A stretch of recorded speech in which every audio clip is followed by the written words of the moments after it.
Welcome in to the New Orleans Pelicans Podcast, the official podcast of your New Orleans Pelicans.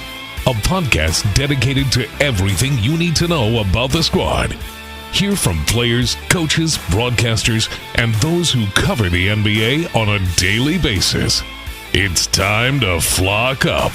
The New Orleans Pelicans Podcast starts right now. Hello, everyone, and welcome once again to another edition of the New Orleans Pelicans Podcast, the official podcast of your New Orleans Pelicans. What a win, a needed win, especially if you ask Todd Graffinini, voice of the Pels in Houston just a couple days ago. Inbound it to Jonas, short corner left, gotta go. With three, with two, gotta go. Get it to Jose, buzzer beating. Oh, three. goodness. Oh, goodness. Left wing. I mean, there was 0.2 of a second on the shot clock when he let it go. Jose. Oh, this is how head coach Willie Green sounded afterwards. You know, it was similar in the fact that they're a tough team and they play tough and they're scrappy. They forced us to have 17 turnovers. I thought we just continued offensively with our force and our pace, got down the floor quickly, made quick decisions, didn't allow their physicality to disrupt us offensively, and then defensively, incredible job by all of our guys, holding them to 40% from the field and 29 from three. So, you know, solid effort on both ends of the floor. If you watched it, if you listened to it, obviously Jonas Valanciunas, a massive night on that night. Here's Jonas. We all got to do our jobs. It's not individual sport. It's a team sport. So we all got to know our spots, our job to do, and we got to do it no matter who's playing, who's not.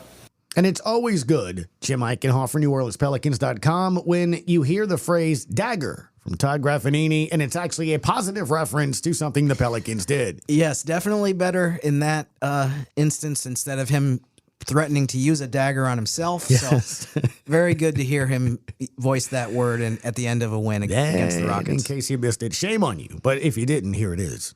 1 minute to go. He can just hold it. They're going to run in double team. Naji going to the rack. Leave it for Jonas, two-hand dunk, and one dagger time. All right, so there you go. Look, there's Todd making the call there. You got to hear it, dagger. There's the dunk. You love all that. How big was that win? Yeah, I think to me it kind of restored order in terms of the direction that the team was heading. I mean, they were on a 3-game losing streak. You can kind of couch that a little bit by saying, yeah, that they did lose to 3 of the best teams in the league. I don't think necessarily it was just that they lost. It was the fact that they had, 2 24-point losses on the weekend, and then they had the game against Boston that they had a lead and weren't able to finish that game. So to be able to come back and get a win, lower tier teams, Houston's not a lower tier team. They're kind of in the middle, but those are the kind of opponents I think over the rest of the season that they need to consistently beat teams like that. And I get it. It wasn't pretty towards the end. And once again, it was one of those things where you had to find a way to close things out. And again, it's a learning process with this team. But the fact that you did, and you wound up the month of January 8-7. And that is something that we've talked about. I brought it up at the beginning of the month. I love the fact that even Coach talked about it. This is what he had to say on finishing 8-7. We knew we had a tough month ahead of us. We still got a few tough games coming up, but it's really a credit to our staff and our players for continuing to just stick with it and continuing to put in the extra work when no one's looking. And, we'll take it. With all the tough teams that we had, we'll take 8-7 now. We know we could have been better, and we'll try to continue to improve, but like you said, it's good to come out of this month with a winning record. All right, so Jim, there it is, your crystal ball, a.k.a. the magic 8-ball that we bought at the store down the street. Rub it, give it a good twisty turn, up and down, shake it left to right. 12 games in the month of February, as we're now on February 2nd. How many games do the Pels need to win to make you comfortable? I think I'm going to go with 8-4. I think 7-5 probably is all right. As long as they can keep adding to the distance between 500 and themselves right now, I think that would be helpful. But given the slate of opponents that they have, I think you're looking at a month where you don't want to go 6-6 or 5-7 or like that. If they do that, I think we'll definitely look back at February as disappointing. And they're in 7th place right now. They'll probably drop a spot or two if they don't at least go a little bit over 500 in this month. That's the thing that's crazy about it, right? So you get closer to the All-Star break here. Would you say 30 some odd games left? 34? 34 games left. That's crazy. It feels like you need some. Doesn't feel like that many. In terms of what I mean by that is you say that, but everyone means so much, doesn't it? Mm-hmm.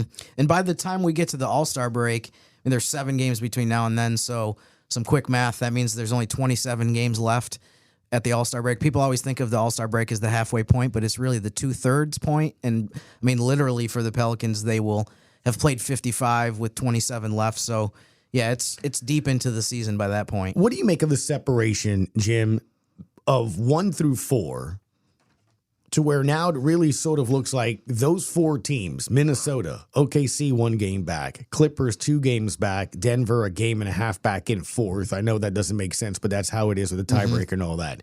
Sure. And then the next closest team is Sacramento, 6 back. There's a separation there, right? Between really those is. first 4. So again, things can change. You don't know what happens. Health will be a big thing for those teams. But it sure seems like right now, I could probably say, hey, that series that you swept from Sacramento, how big does that look now, right? Because they're just a game above you if you're the Pels. Phoenix, 1 game above you in 6, and you got Dallas below you. How big is that, getting that win that you can get back and forth in that series going, right? So it looks like to me, and there's the dreaded Lakers, but it's Sacramento, Phoenix, New Orleans, Dallas, in my mind, that will be battling for 5, 6, 7, and 8. Would you agree? Yeah, I agree. I mean, when you ask about how do I view the tiers of the standings, I agree. I mean, I think things can change, and especially not over a saying month the or Pels 2. can't get the 4th, right. but that's a lot of games now, to make up. Right. From a short-term standpoint, it's not realistic to think that the goal should be to move all the way up to 4. Like you said, I think Dallas, Phoenix, and Sacramento, those are the 3 teams that Pelicans fans should be paying the closest attention to right now.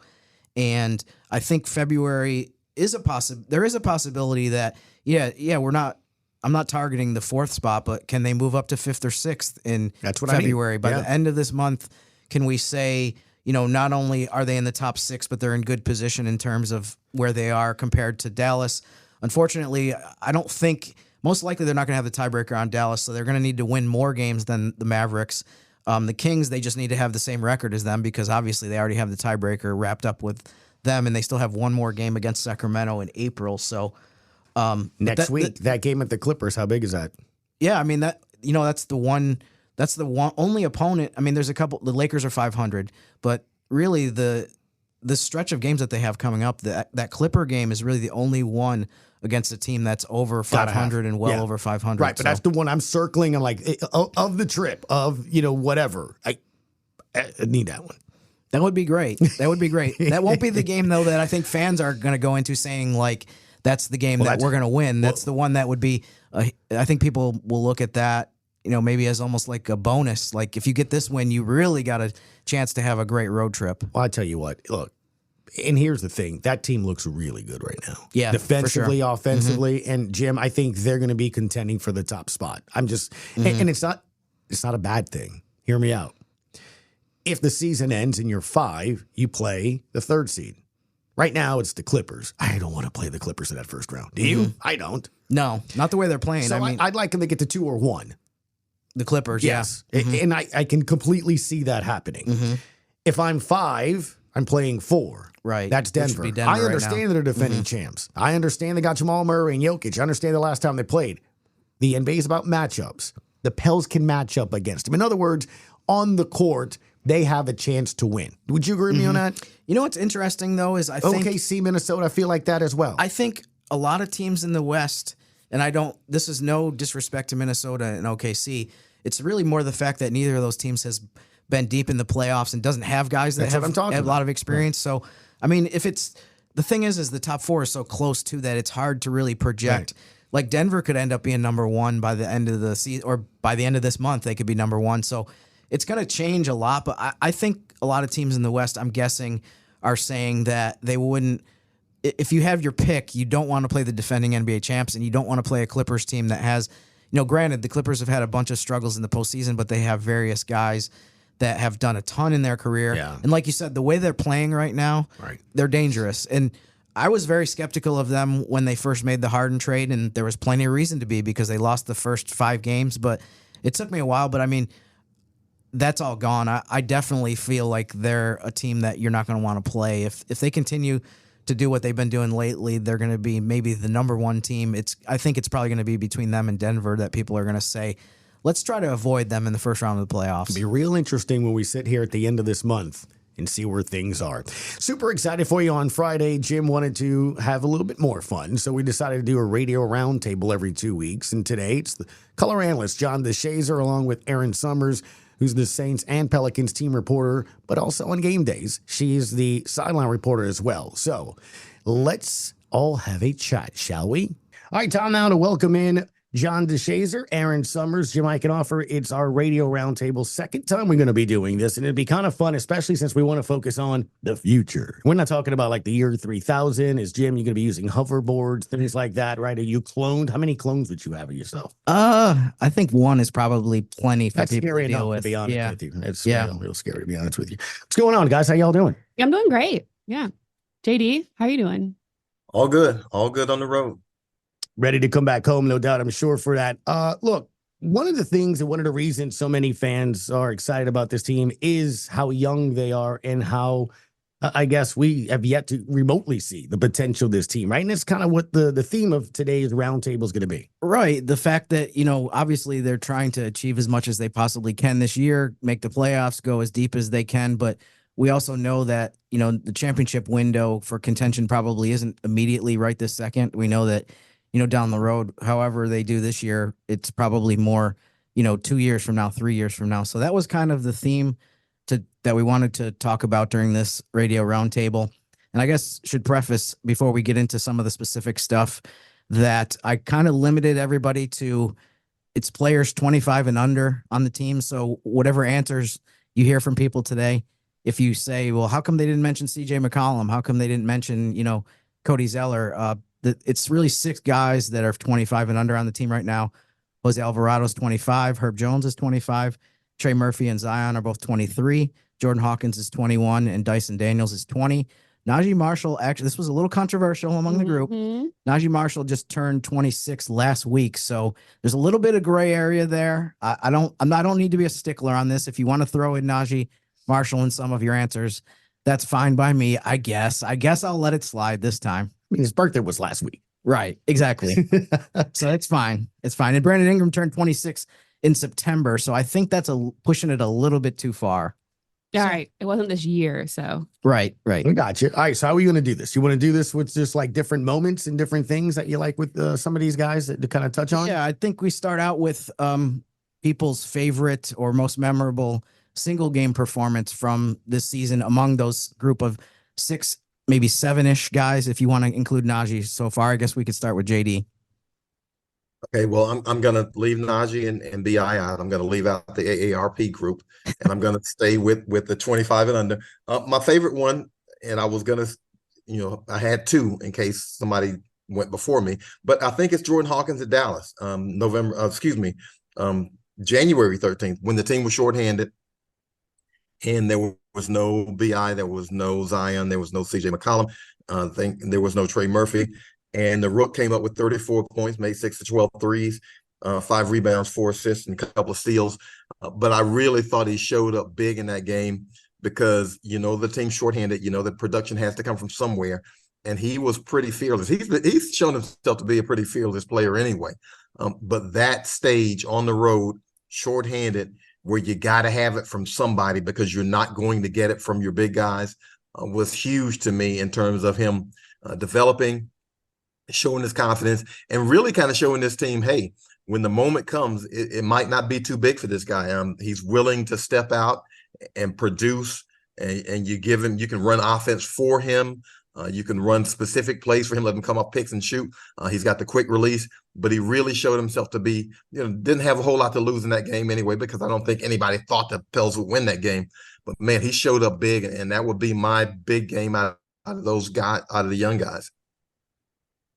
I obviously agree with you and Jordan Hawkins. He's had a lot of fun games, the 31.1 at Denver in November. But Because you took Jordan Hawkins, I'm going to go with Zion Williamson's performance against Sacramento in late November, because he scored 18 points in the second quarter, completely dominated. And those are the most fun performances to watch when Zion just takes over games. He's done it twice this year where he scored 18 points in a quarter. But in that game in particular, he ended up with 26 points. He shot 75% from the field. He was 12 of 16. So I think that type of Zion Williamson is just phenomenal to watch when he just dominates. So that was one of my favorite games from Z this year. Yeah, to what JD said, if you look at the standings right now, it's possible that game that the Pelicans won where Hawkins had 34 points against Dallas could end up being a huge moment in the season. They're one game ahead of the Mavericks. Maybe at the end of the year, we look back at that. I know I'm going to mention this because Graf isn't here. Last season, we talked a lot about how Laker Matt Ryan made a shot that was so pivotal in the standings. Maybe that'll be the same thing with that Hawkins game and the fact that they were able to beat the Mavericks in that situation. Erin, I also had a Zion game, but I had a different one. Okay. I had his 36-point game against Minnesota on December 11th. And the reason I picked that one was because it was the first game after the in-season tournament. And it was just such a resounding answer to, the criticism and in the second guessing that he got specifically, and then the team overall after the way that they played against the Lakers in Las Vegas. So that was another game where he just took over. And I thought the timing of that was so perfect. Another kind of honorable mention one that I had on my list was Herb Jones had 22 points, was 4 for 4 on 3-pointers in the game against Utah, where they scored 153 points and set a franchise record.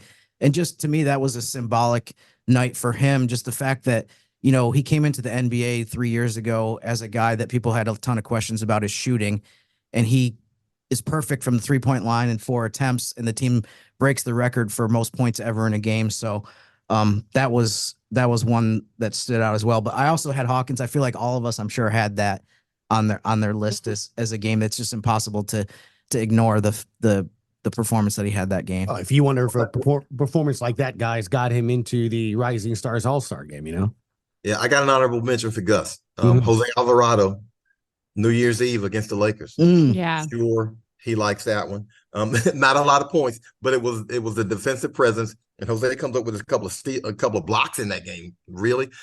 But the thing he did against Jackson Hayes on the box, I think Gus will like that. I think we all like that because that was kind of the quintessential Jose Alvarado kind of game. I love the picking of LeBron, right? Yeah, I can't believe I didn't have that on my list. No, it's really good. Again, all of those moments are solid here. What about guys' favorite individual improvement this season from this group of young players?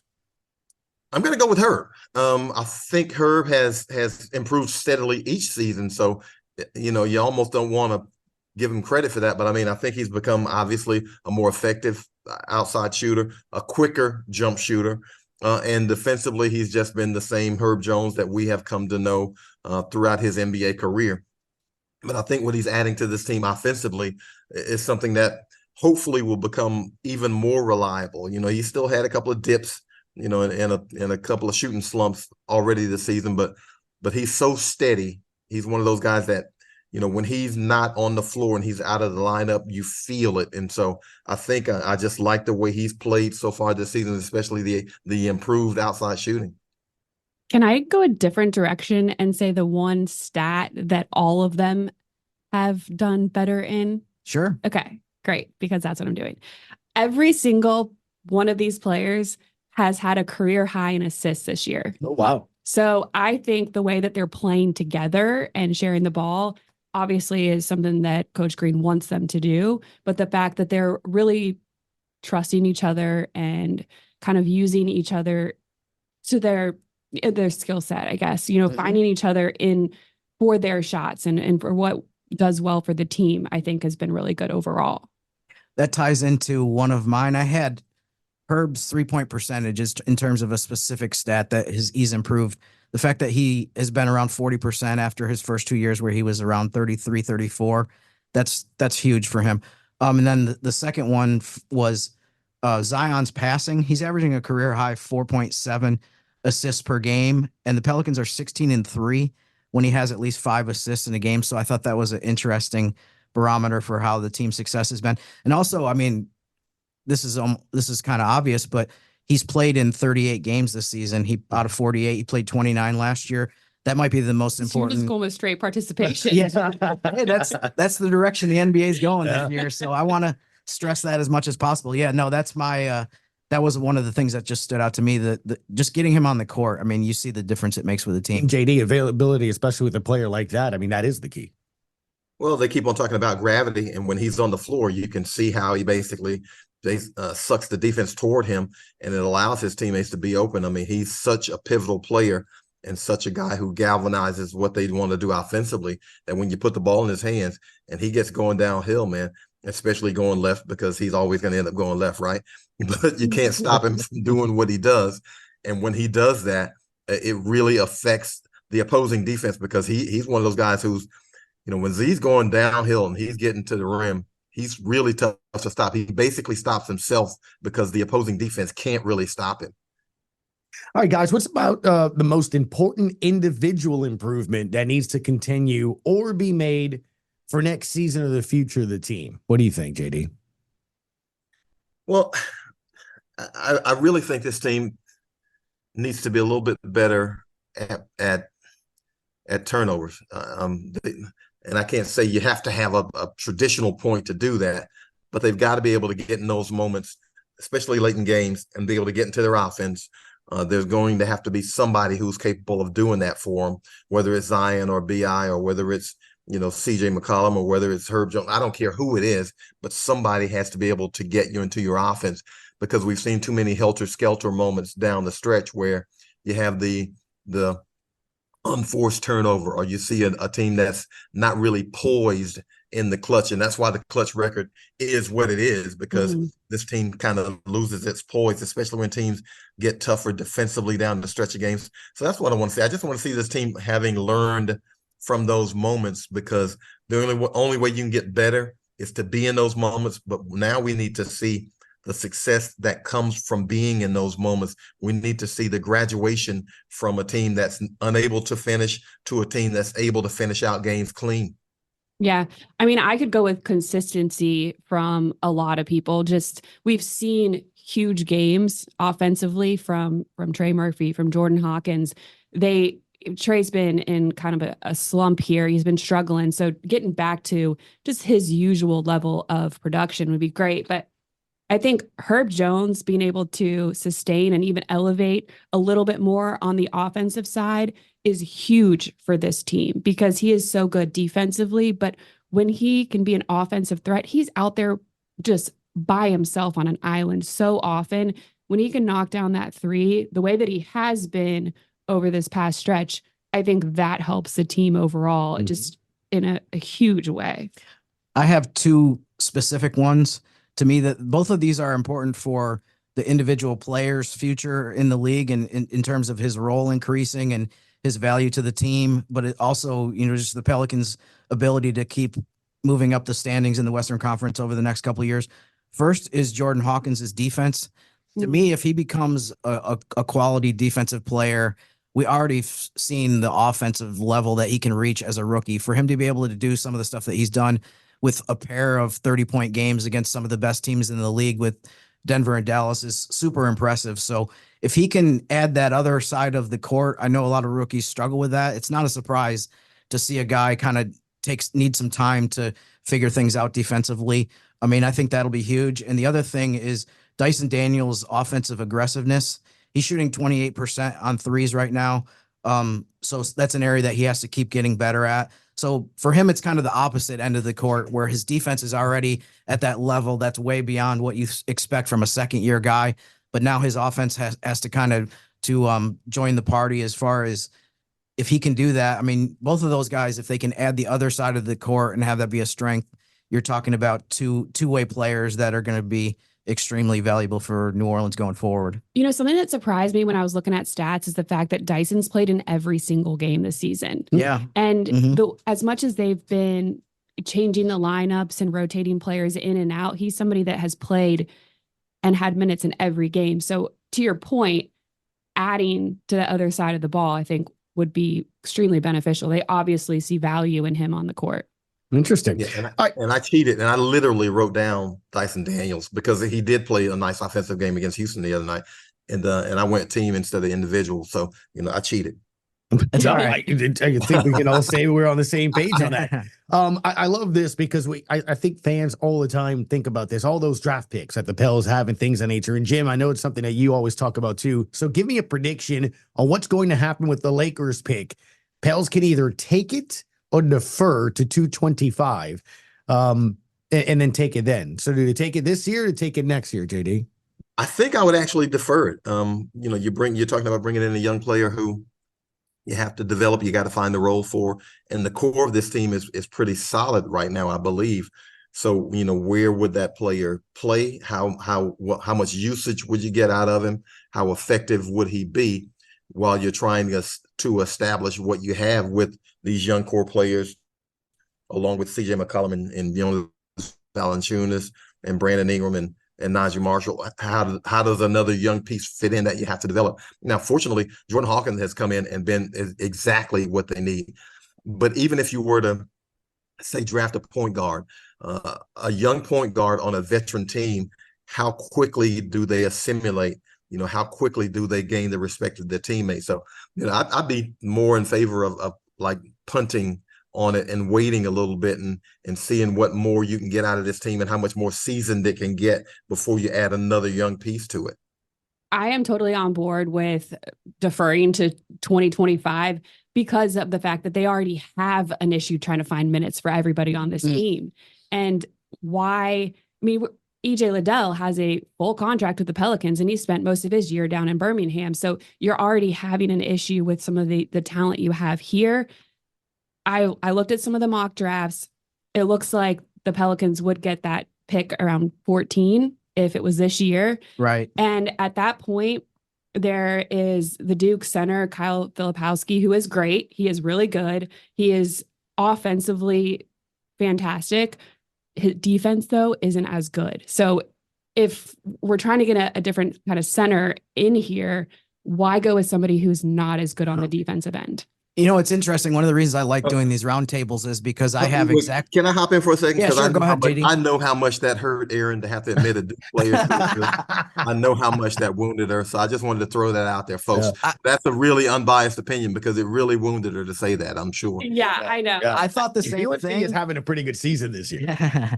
I thought the same thing, but I didn't want to say anything because I didn't want to bring up a sore subject, but that's okay, JD. No, one of the reasons I like doing these roundtables is because I actually have the exact opposite opinion of you guys. I hope you don't hold that against me. My take was, I think it's risky that the Lakers make a bunch of moves in the offseason and turn into a team that makes the playoffs or is closer to the top of the West.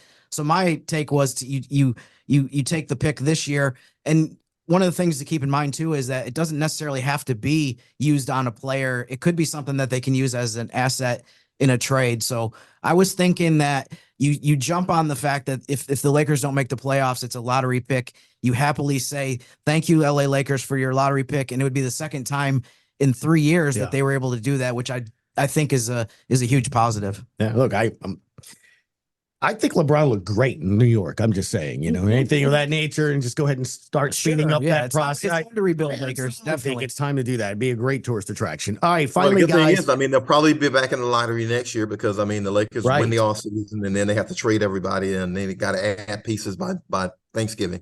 So we know what their cycle is every year. So we know about this same time next year, they're going to be looking to blow up the roster again.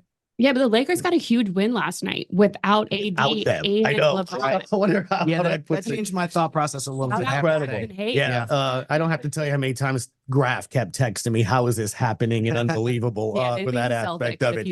Here's a tough question because it's one of the things that I think makes the West so tough here. We got about 2.5 minutes here, guys. There's so much youth and talent in and around the NBA in the West, but in this division as well. So here's the question. Which Southwest Division team has the brightest future? And do the Pels need to be concerned with the most, JD? It's still Memphis to me, even though they just traded Steven Adams, which was a huge part of that team. But when you're talking about John Morant, a superstar, and Desmond Bane, one of the best shooters in the league, and Jaren Jackson Jr., who is a defensive force pretty much, I think they still have a young, good core, a young, great core, actually. And so you build around those guys that you already have on the roster. So I still think it's Memphis. I still think Memphis is a really dangerous team. I know John Morant is out this season, obviously, but once he gets back on the court for next season, and you have Desmond Bane already, who's gaining, who's injured also, and you have Triple J, I just think that's a really great foundation of young players that was a good team last year and got pushed out of the playoffs. But I think that's a really, really good team. And I think they've got enough seasoning to be a team that's going to be formidable for, another 5-6 years if they can keep that core together. I think there are so many fascinating teams in this division right now because you look at that team, but then the Rockets, they kill me every time I watch them and they're just flying around. I think they need another vet that's really going to help them elevate themselves because their youth is so good. They have so many talented players. And then the Spurs with Wemby has played less games than Jordan Hawkins has this year. And Jordan Hawkins hasn't played like the entire season. So it's going to take a little while for the Spurs to develop. I think like they're a little bit further off. So I might go with the Mavs just because they have Luka, Kyrie. They might be able to kind of take a big step forward depending on the draft and what they're able to add. Yeah, I mean, one of the reasons why I thought this was a good question or interesting question is because there's so many different options. I mean, like you kind of just detailed, Erin. I mean, you go through the whole division and say, I can make a case for every single one of these other 4 teams for various reasons. I actually agreed with JD in terms of my answer was the Grizzlies, and really to try to narrow it down and be concise on this part of it. I just thought they have the best track record of the other 4 teams in terms of when they're healthy, when they have most of their guys available. It's a 50-win team. They were a 2 seed last year.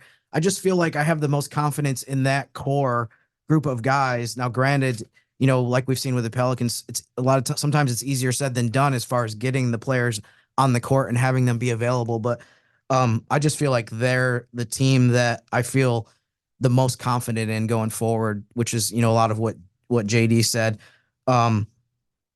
They also are going to have a lottery pick this year. So think about that too. I mean, and again, like we talked about with what the Pelicans' decision is going to be on whether to take the Lakers' first round pick or defer it.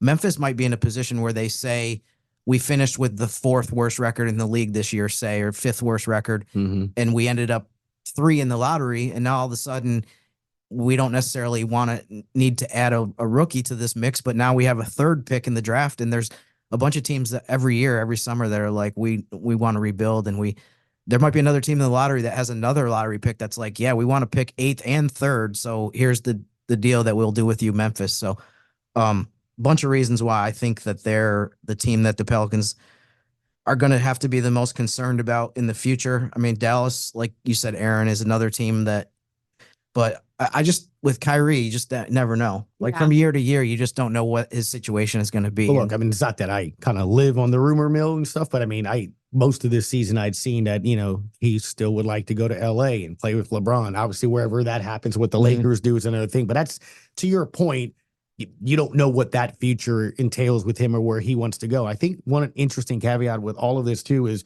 when you guys were talking about the young players on the Pelicans and the next thing they need to do an improvement. I agree with y'all when it comes to like why Memphis is so key, because that one player, period, end of story. We saw him when he first came back this season, John Morant. That can just take over a game. Right. Superstar. Right. Like when you look at all the teams in the Southwest Division, I would say that would be my thing for improvement for those young players that you guys listed from the Pels. Do they need to have a go-to player? Do they need to have a player that can match the wits in a game, in a series that we've seen when Booker's dropping 50, Ja takes over? Like you saw that, right? In the last 2 drives of that game, he said it after the game. He talked to the coach, we got this. What do you want me to do? Who on the Pels does that, right? Because until you match that, it has to be them because you have a guy that does that, right? With Houston, young, up and coming, but who is that guy? I think their coach is trying to, get them to that. But when you look around the league, I think you have to have that guy, don't you? Yeah. And I think that's, I mean, Go ahead and say it. I think that's what the Pelicans thought maybe Zion Williamson was going to be able to do. And you've seen it at times where he's taken over. But again, does he do that on a consistent basis? At the end of the game, and I think this might be part of the reason why we've fallen in some of these clutch time games, is who takes over? Who do you turn to and say, we want you, just take over, score? Is it Brandon Ingram? Is it Zion Williamson? Is it CJ McCollum? I don't know. And I think that they don't really know either. I think, and I hope that really the way that Zion gets to that is he goes from the 88% that he mentioned recently in terms of where he is physically to 100%. I think that that's one of the steps that needs to happen. I think one of the things for him too, at the end of games that he doesn't have compared to Ja Morant, and this isn't his fault, this is just the reality of basketball. He's not going to the Pelicans aren't going to get a rebound or take the ball out of bounds and give it to Zion and have him, just drive by everybody like Ja. That's a great point. And Rebound. Luka's the same thing. So really that part of it though is why it's important for the Pelicans to be better execution-wise in clutch time, to be able to say, okay, we want to go through Zion. We know he's not going to be a guy that's going to dribble 94 feet the way that Ja Morant can. But if we execute well and we run the offense the way it's supposed to be, and most importantly of all, we don't turn the ball over, we can get it to him in a position where he can be the guy at the end of games that is the player that people envisioned when he came into the NBA. So it's not just on him. I think it's on the team overall. But I still believe that he can be, he's not going to, no power forward. We saw this with Anthony Davis too. No power forward is going to be able to do what Ja Morant or Luka does at the end of games, or Kyrie, where they can just dominate the ball, go one-on-one and get a bucket. But there's other ways that you can get other guys involved that don't play the point guard position. So I'm going to throw a little wrench, because when I close my eyes and I think of, you mentioned Luka, and Erin, we've seen this a lot with the Joker and things of that nature. One of the things I guess that I would love to see is, like, for me, Zion should be a double-double every night. Like, rebound should be something that he can get because he's physical and go get it. Maybe that aggressiveness of going get the ball, pull it away and start a fast break. How many times do we see some of those non-traditional point guards or guys like that, those bigs? I can close my eyes and I can see Jokic grabbing the rebound, starting the fast break. I mean, I go 94 feet, but he'll go 60 and initiate and then get it right back and hit a three or something. We see Luka do that. Go get that. I'm thinking of Ja. I know he's a guard, but he'll go get that rebound and then start. He's a very good rebounder. Is that the next step that maybe we see, that aggressive nature for Z to go get that board, then start that fast break, and then have that ball in his hands? I definitely think he seems more energized when he can get going on the defensive end and carry it into his offense. I think he himself likes the whole idea of point Zion. And if that can start when you take the ball out of the hoop, off the rim. go. Right. Like, I think that'd be really fun to see. And who is getting in front of him to stop that? Exactly. Well, I'm thinking, in close games and clutch games, and even ones that we've seen here at the arena, we've seen in LA, we're going to see this week coming up. When the bleep hits the fan, LeBron and AD either have the ball or it feels like they're getting all of the rebounds, right? LeBron will go grab that board and he's off and going. He'll bring the ball up the court. And that's what we're saying. I love spreading the ball. You brought up a great point. All of these young players with their assists going up. Yeah. Fantastic. 8 minutes out, 5 minutes out, 3 minutes out in a game. It's no difference than, Erin, you cover the Saints. End of the day, I need a first down. It's the fourth quarter. We need to get the first to win the game. I need to get the first to get the field goal to win it. I'm going to Alvin Kamara. I'm going to my stars. I'm going to my guys that sell jerseys. And that's how kind of I feel with this team. Who on this team, clutch moments, hand up in the air, I got it. Ball off the rim, we need that board. I'm going to go get it. And I think until that step gets taken, it's going to be a learning process. Yeah. And to Jim's point, it could be just that differential in his health, like getting all the way up to 100% in his conditioning and whatever else it is. And I know people are concerned about sometimes he turns the ball over when he gets inside, but I think that's because there's so many bodies down there on him. It's really hard. But if he is getting out in front of them, I mean, there's no way he's turning the ball over. He's gotten better too at handling when 2 or 3 guys are running at him, which is part of what I talked about earlier in terms of his assists per game, career high. He's getting better and better, but he still has grounds to. He still has room to go as far as, sometimes he does get surprised by defenders coming from different angles and that kind of thing. So That's an area that he can continue to improve. I definitely think I'm sure there's people listening to this who thought that someone could have or should have mentioned in terms of individual improvement, his rebounding overall. I think that's very fair to say that it's important for Zion to become a more consistent rebounder. His offensive rebounding, his natural ability is like world class. So the fact that his second jump is so good that he gets a lot of offensive rebounds before guys on the other team even realize the ball's coming off the rim. He's already up there at the basket. But his defensive rebounding, I think, definitely is an area that he can and definitely will be able to improve. I brought it up. That's a quick way to get off and going in transition. And if anyone wants to know why we keep leaving JD out, we're not. He had to go for shoot around. So that's we want to ignore. We cut his mic. He said a couple of things I didn't appreciate. So he was trying to talk ish to me. So we said it was right after you disagreed with him that we no longer heard from John DeShazier, color analyst. No, he had to go to shoot around, so that way he knows what he's talking about tonight against the Spurs. Erin, before we let you go too, they do have the Spurs tonight, and Wemby, I don't know if you saw the last 10 games, double digits. He's doing pretty well. He's really incredible. And I think last week was it right before the Pels played OKC, him and Chet were going back and forth. And you can really see what he's capable of, but also some of the things that maybe Jonas can take advantage of tonight. Man, that length, though, it's crazy. It's so hard. I mean, you cannot defend that, especially when he can pop up from outside every once in a while. He's just so long, even though he's tiny. You saw he can battle with people inside. It's hilarious when you see him going up against somebody like Jonas Valanciunas, and you're like, how is Jonas not able to just absolutely bulldoze him? Yeah. And he holds his own. It's impressive. So it's going to be a fun matchup to watch because Jonas is coming off a huge game for himself. So yeah, does that carry over? Is he able to establish himself inside, even though Wemby's going to be in there? And then you have to worry about the block shots from other players. So he's a different player to work with. And you'd agree, it's not a disrespectful thing, but this is one of those games too. Look, you have to go get it now before they get better. That makes sense. Absolutely. Yeah. I mean, every win right now, I'm watching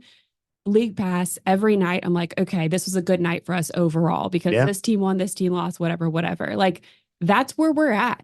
We are trying to get out of the play-in games, and you need a little bit of help, and you better take care of yours. It's crazy, guys. It's what, 35 games, 36 games that you have left to Pels? 34. 34 now? Yeah, 34. But it feels, Erin, doesn't it feel like there's only a week or two because of that, because of the standings? Is so freaking good. If you lost 3 games, you went from 5 to 7. In the top 6, like no questions asked. But that is the issue we're dealing with right now in the West. Is that a good thing in terms that maybe it'll make it feel like a playoff field, doesn't it? And I get in these clutch moments. And the only reason I say this is because by the time the playoffs come, you've been having to play these games where you need wins. Like, you can't take a night off. No, I mean, I guess it's going to help you develop and get better, be ready for the level of competition when you get to the playoffs.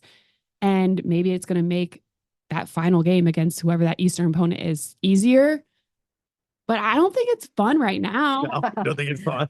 I was going to get there. I was going to say the same thing. Like, your theory is great and everything else, but I'd rather spend the first week of April, kind of making plans for, okay, they're going to play in the playoffs and we know it's going to start here, instead of last year where it went down to the very end. Let's avoid that. Let's not have it be the drama and the nervous and the anxiousness that, I mean, Graf has enough things to worry about right now. We really don't need to. I mean, we're just trying to keep his head from exploding. And we're getting close night in and night out. I did mention he was real happy the Lakers won last night, right? At Boston. Yes, you did. Without AD. Yeah, that didn't help us. No, not at all. Quickly, we got about 30, 60 seconds here. 12 games in the month of February. I wanted at least 500. They went 8-7 in the month of January. 12 games in the month of February. Win-loss record you think they need? My math isn't the best, but I think we need to win 75% of those games. 8-4? Yeah, I'm going to say 8-4 because just based on the schedule, they have 4 games against teams with winning records in February out of 12. So let's go 8-4. I think you need to go for January 500-ish. Will get you had to survive it. Mm-hmm. From here on out, you have to go. You're 7-3 in 10 games. Yeah. You cannot do a below 510 game stretch. Right. Y'all agree? Yeah, definitely. For sure. Erin Summers, give her a follow over on X. Erin E. Summers. She's the Saints and Pelicans team reporter, of course, on game day. She is part of the broadcast as she is the sideline reporter. Thank you for your time. Yeah, definitely. This was fun. Yep, for sure. Our thanks to Erin Summers and John DeShazier there. It's also Friday, which means what, Jim Eichenhofer? Here's the problem, Gus. What? We already talked about what my trending number is going to be. That's okay. My trending number is 10 out of 15, actually. I can kind of reset this a little bit. 10 out of 15, which is in January, the Pelicans played 10 teams with winning records, 5 teams with losing records.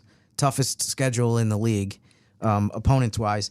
In February, that number is basically 4 teams with winning records, 7 teams with losing records, and then there's one team, which is the Lakers, that is exactly 500. I wasn't sure where to put them in the bucket. 4-7-1. 4-7-1. That's the trending number for February in the schedule.